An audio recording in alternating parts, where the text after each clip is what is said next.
Ako po si Michael Maurilio alias Rene. Hindi po ako pinilit na magsalita ng katotohanan. Kusang loob ko pong inilalahad ang mga nagawa kong kasalanan at mga plano laban kay Pastor Apollo C. Quiboloy at sa Kingdom Ministry. Ako po yung witness, kinuwang witness ni Senry Sauntiveros na nakatakip yung muka. Pero ngayon, hindi na sapagkat nagsasabi na ako ng totoo. Binayaran po ako ni Senry Sauntiveros para mag-testify laban kay PRRD, VP Sara at kay Pastor Apollo C. Quiboloy. Lahat ng sinabi ko at kasama ko doon na nag-witness sa Senado ay ginawa lamang ni Senry sa upang papagsakin si Pastor at ang buong kingdom at kunin ang kanilang mga ari-arian. Ngayon po ay hinahanap at tinatakot ako ni Senrisa. Ako po ay dating full-time worker ng Kingdom of Jesus Christ na pinamumunuan ni Pastor Apollo Quiboloy. Na-convert ako noong 2015 at naging full-time noong 2019 kung saan na-assign po ako sa Glory Mountain sa Davao City. Lumabas po ako ng 2021, ngunit nagpaalam po ako ng maayos at pinayagan naman ako ng Kingdom dahil may balak po akong bumalik pagkatapos ng ilang taon. Noong January 2024, nag-vlog po ako kasama ang isang ex-full-time na si Lawrence Capuno dahil nagsimula na noon yung unang pagdinig na sa Senado sa pangunguna ni Senry Sauntiveros tungkol sa mga aligasyon ng sexual abuse at human trafficking na isinampalaban kay Pastor Apollo Quiboloy. Sa vlog na yun, pinasinungalingan namin yung mga claim ni Blenda Portugal alias Amanda at nung iba pa na pawang kasinungalingan lahat. Noong February 2024, kinontak ako ng isang ex-full-time na si Shishir Bandari at inalok na maging witness sa Senate investigation ni Senador Risa kapalit ng financial assistance. Pumayag ako dahil sa panahon din yon nangangailangan din ako ng pera. Binigyan ako ni Shishir ng email ng opisina ni Sen Risa upang magpadala ng formal na email kahit ano ang aking sabihin daw. Sabi niya kapag nakipag-usap ako sa kanila, sabihin ko lamang na taga-kingdom ako at lumabas na sa ministry at idagdag ko daw na sinasaktan ako ni Pastor. So sa aking email, sinabi ko doon na galing ako sa kingdom at lumabas noong 2021. Ilang araw pagkatapos noon, kinontak ako ng isang staff ni Sen Risa na si Fiona upang makipag-meet sa akin through video call. Sa pag-meeting namin kay Attorney J. Becama, Chief of Staff ni Sen Sauntiveros, pinagawa ako ng affidavit tungkol sa mga gawain ko sa loob ng kingdom, mga transaction at operation na kinasangkutan ko. Ang isinulat ko doon ay pawang mga personal kong experience lamang at wala akong binanggit na pananakit, sexual abuse o human trafficking sa aking salaysay. Matapos kong ibigay yung affidavit, muli kaming nag-meet ni Attorney Becama. Pagkaraan ng 2 araw, binigyan niya ako ng revised affidavit na naglalaman na ng mga karagdagang aligasyon ng pananakit ni Pastor na hindi ko naman naranasan o nakita. Kasama rin dito yung maling pahayag na ako daw ay na-assign sa SMNA News kahit hindi totoo dahil ako ay nasa Glory Mountain mula 2019 hanggang 2021. Nandun din yung aligasyon na sa di umano ay nasaksihan ko tungkol sa mga baril na sangkot sina Sara Duterte at dating Pangulong Rodrigo Duterte na hindi naman totoo dahil wala naman akong nasaksihan na ganong pangyayari. Pinilit din akong idagdag yung pangalan ni Senador Bongo at Senador Bato de la Rosa sa affidavit kapalit ng mas malaking halaga ng pera. Pero hindi ko na sila isinama kasi baka umattend sila sa hearing at magtanong at ma-corner ako. Yung pag-appear ko sa Senate ay may reward na 500,000 na ibinigay nila sa akin. at dagdag na 500,000 nang isinama ko si Sara Duterte at si dating Pangulong Duterte. So 1 million po lahat ang binigay sa akin.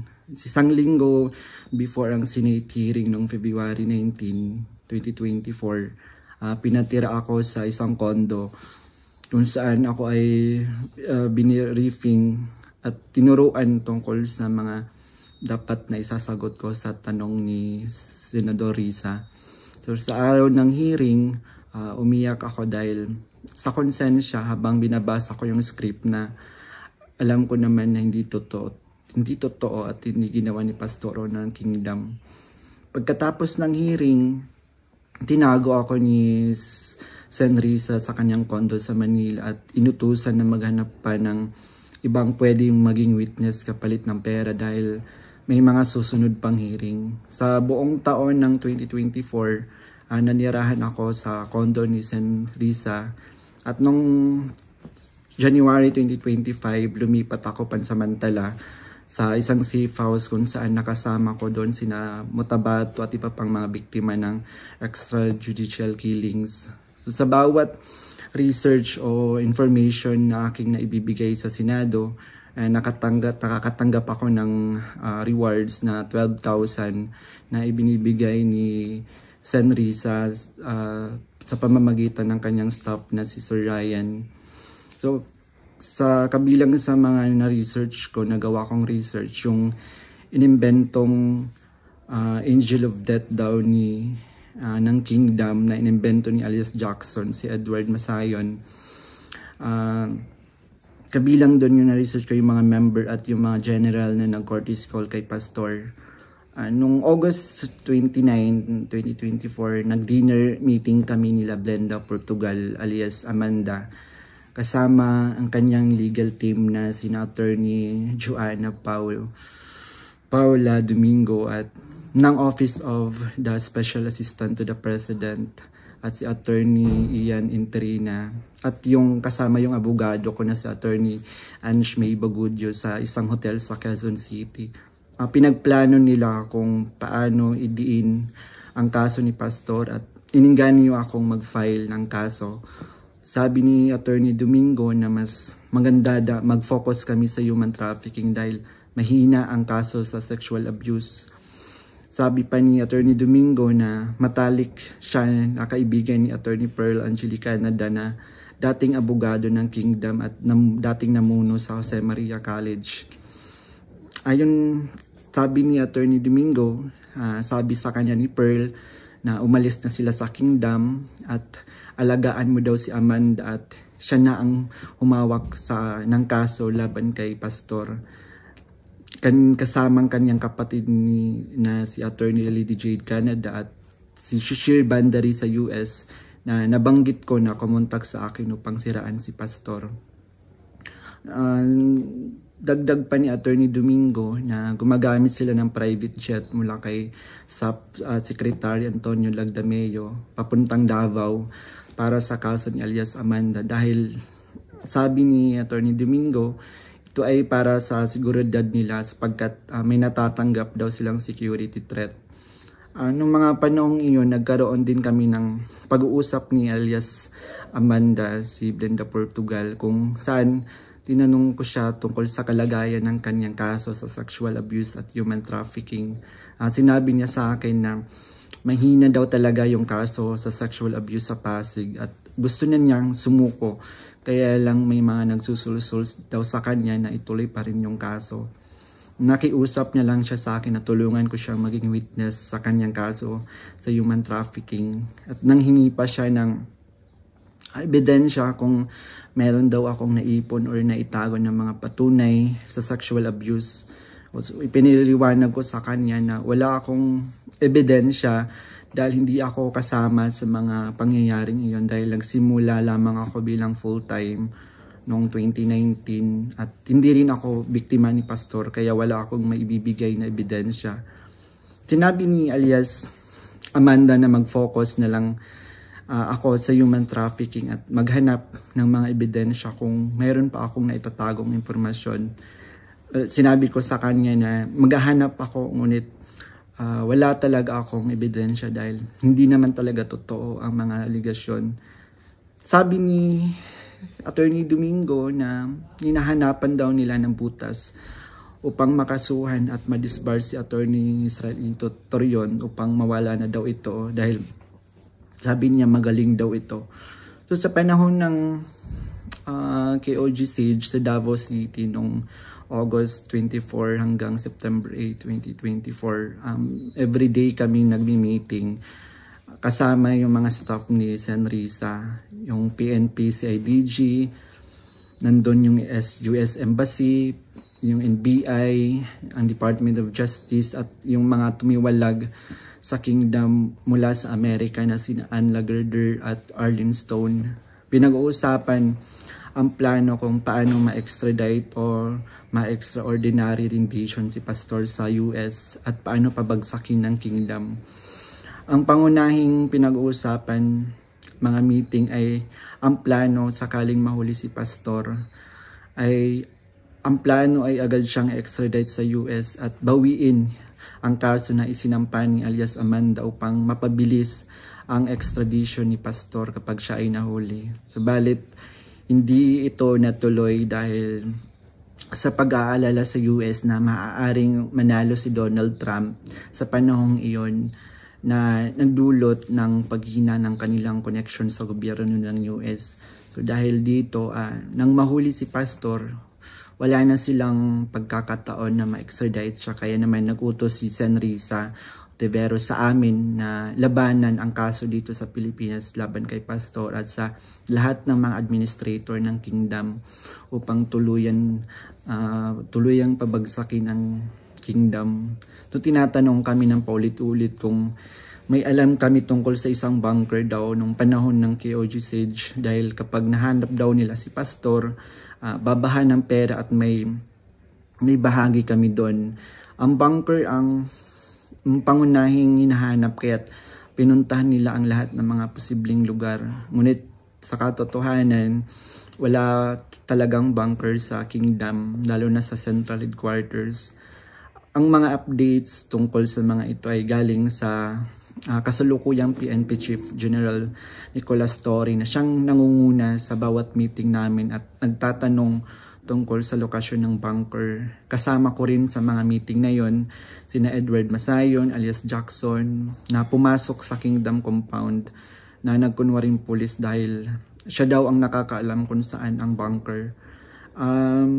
Kasagsagan ng Sage ng message sa akin si Fiona, staff ni Risa, na sa pamamagitan ng WhatsApp na sinabi niya na dapat ko daw tanggalin sa kaso ko si June Andrade dahil isa daw siya sa amin na nagbibigay siya ng mahalagang impormasyon. So ipinaalam ko sa kanya na ipapasa ko muna ito sa aking abogado.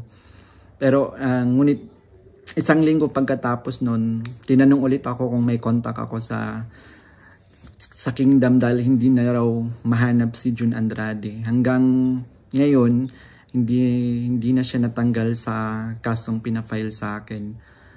Noong November 5, 2024, nagkaroon kami ng meeting kasama sina Undersecretary Nicolas T. ng Department of Justice at 4 pang prosecutors.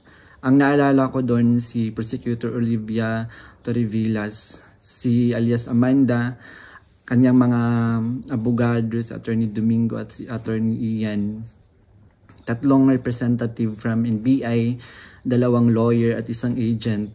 Ang sabi ni Yusek sa amin, bawat isa sa amin na nag-witness sa Senate investigation na ginawa ni Risa ay may naka-assign na mga administrator ng kingdom na kakasuhan namin. Meron reward na 1 million pesos kung magfa-file kami ng kaso laban sa kanila upang tuluyan na daw masira at mawala ang kingdom at makuha na nila yung mga ari-arian ni Pastor at ng kingdom. So sa akin, naka-assign yung 2 administrator na sina Eleanor Cardona at si Marlon Rosete. Pati na rin yung 2 key person ng SMNI na si Cristina San Pedro at si Hannah Jane Sancho. May dalawang minister, si Carlo Catiil at si Rico Mandin, at coordinators na sina Grace Mandin at si Corazon Dupalag. At yung kay Alias Jackson naman, yung naka-assign sa kanya, yung mga lalaking administrator, katulad nila Marlon Nacobo, nasali si Sister Elizabeth Carion. And kay Alias Jerome naman, naka-assign sa kanya yung mga administrator ng mga babae na sina Neneng Lizada at si Teresita Dandan. So sa iba't ibang araw na mga meeting namin, kasama ko yung mga dating full-time worker ng Kingdom na lumabas dahil sa mga nagawang kasalanan sa loob ng ministry. Doon sina Arlene Stone at Ann Lagerder na parehong sumasali through Zoom mula sa US na tinutulungan sila ng FBI.